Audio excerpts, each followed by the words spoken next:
మనము మామూలుగా ఏ వ్రతాన్ని చేసుకున్నా, మీరు ఏ పూజ చేసుకున్నా సంకల్పం చెప్తారు. ఏమని చెప్తారు? ముందు అపవిత్ర పవిత్రోవా, అపవిత్రుణ్ణైనా నన్ను పవిత్రుణ్ణి చెయ్యి అంటాం. తర్వాత ఆచమనం, అంతః లోపల ఉండేటటువంటి ఆ సిస్టమ్ని శుద్ధి చేయడానికి 3 సార్లు నీళ్లు తాగి భగవన్నామాన్ని చెప్తాం. ఆ తర్వాత అక్షతల్ని వాసన చూసి వెనకాల వదిలిపెడతాను. చూశారు? ఉత్తిష్టంతు భూత పిశాచాః ఏతే భూమి భారక ఏతేషాం అవిరోధేన బ్రహ్మకర్మ సమారత. ఉత్తిష్టంతు భూత పిశాచాలన్నీ ఇక్కడి నుంచి ఉండకుండా లేచి వెళ్ళిపోవుగాక. ఈ పదప్రయోగం మనం ఎందుకు చేస్తున్నాం? భూతాలంటే మనకేమన్నా కనిపిస్తున్నాయా, పిశాచాలు కనిపిస్తున్నాయా అంటే కాదు.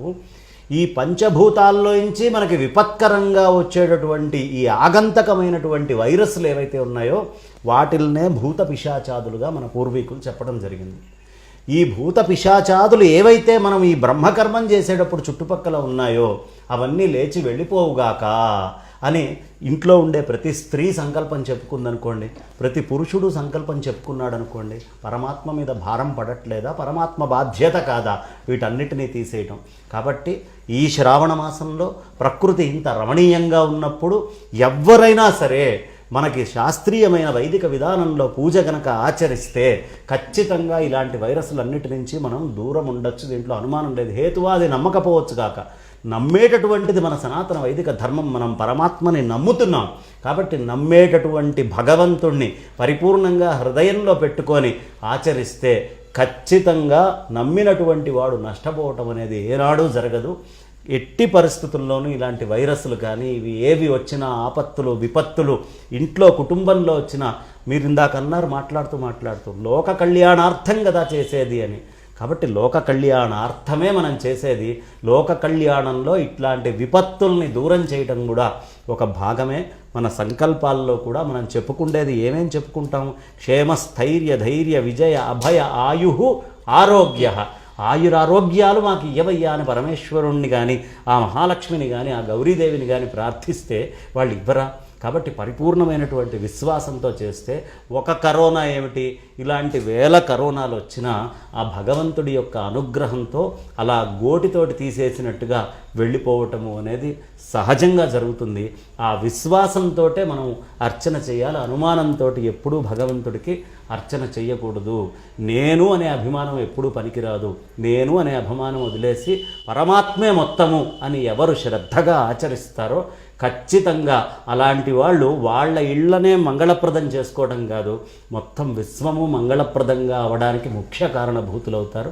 కాబట్టి ఆడవాళ్ళు శ్రద్ధగా ఈ వ్రతాలను చేసుకొని ఇందులో ఇచ్చేటప్పుడు కూడా చూడండి, మనకి శనగలు మినుములు ఏవైతే మనకి ఆరోగ్యాన్ని ఇస్తాయో అలాంటి శనగలు కనుక ఒక గుప్పెడు నానబెట్టినవి తిని ఎవడు వ్యాయామం చేస్తాడో వాళ్ళ శరీరము పుష్టికరంగాను వాళ్ళ చర్మము కాంతివంతంగాను తయారవుతుంది అని మనకి ఇవాళ ఉన్న మోస్ట్ మోడర్న్ ఎడ్యుకేషన్లో చెప్తున్నారు. కాబట్టి అలాంటి శనగల్ని ఈ శ్రావణ మాసంలో తినండయ్యా అని చెప్పి ఇది ఇస్తున్నారు.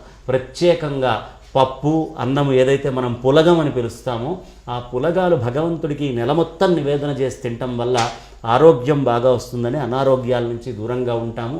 నెయ్యి బాగా వాడమని ప్రత్యేకంగా చెప్తున్నారు. ఈ శ్రావణంలో నెయ్యి వాడుతూ ఈ పప్పు ధాన్యాలతోటి కనుక ఎక్కువ భోజనం చేస్తే ఆరోగ్యంగా ఉంటారు. కూరలు కొంచెం తక్కువగా తినాలి శ్రావణ మాసంలో, అప్పుడే పండి వర్షాల నుంచి వచ్చేటటువంటిది. కాబట్టి కూరల కంటే పప్పు దినుసులు, నెయ్యి ఇవి తినటం చాలా ఆరోగ్యం అని చెప్తారు.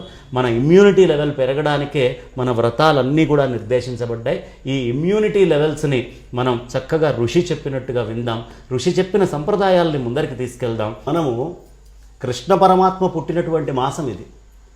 మనం విష్ణు సహస్రనామంలో విశ్వం విష్ణుర్వ షట్కారో అని మొదలుపెట్టి వనమాలి గదీశాంగి శంఖీ చక్రీచనందకి శ్రీమాన్ నారాయణోర్విష్ణుర్ వాసుదేవోభిరక్షతు అంటాం. వాసుదేవోభిరక్షతతోటి ముగిస్తున్నాం. విశ్వం అని మొదలు పెడతాం. ఏదైనా సరే ఉపక్రమ ఉపసంహారాలు మొదలం. ఉపక్రమం విశ్వము, ఉపసంహారం వాసుదేవోభిరక్షతు. విశ్వం వాసుదేవోభిరక్షతు అని చెప్తారు. కృష్ణ పరమాత్మ పుట్టినటువంటి ఈ మాసంలో మనం పరిపూర్ణంగా రక్షించబడాలి అని మనస్ఫూర్తిగా ఆ భగవంతుడిని ధ్యానం చేద్దాం.